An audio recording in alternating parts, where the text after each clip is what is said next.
ఆంధ్రప్రదేశ్ ఉప ముఖ్యమంత్రి పవన్ కళ్యాణ్ తన పార్టీ అయిన జనసేనలో క్రమశిక్షణను ఖచ్చితంగా పాటిస్తున్నారు.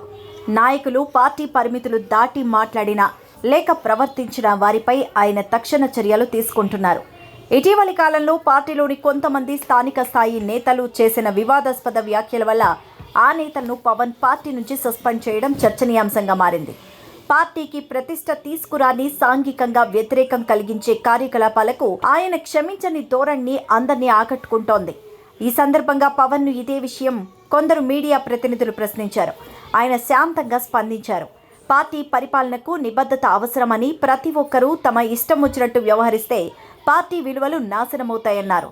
ప్రతి నాయకుడు నియమాలకు లోబడే ఉండాలన్నారు. అది కాదని అనుకుంటే నేను పార్టీని కొనసాగించాల్సిన అవసరం లేదంటూ పేర్కొన్నారు.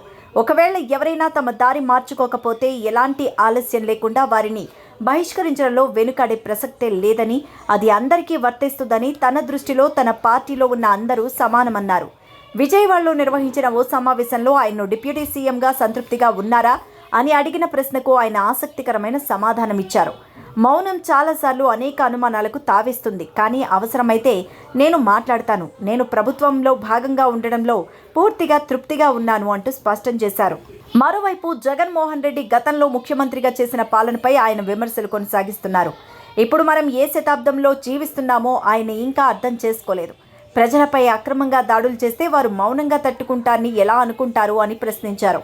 పార్టీలో నియమాలు ఖచ్చితంగా అమలయ్యేలా చూసే నాయకుడిగా పవన్ కళ్యాణ్ వ్యవహరించడం, ప్రభుత్వంలో తన పాత్ర పట్ల స్పష్టత చూపడం ద్వారా ప్రజల్లో విశ్వాసాన్ని పెంచుతున్నట్టు కనిపిస్తోంది.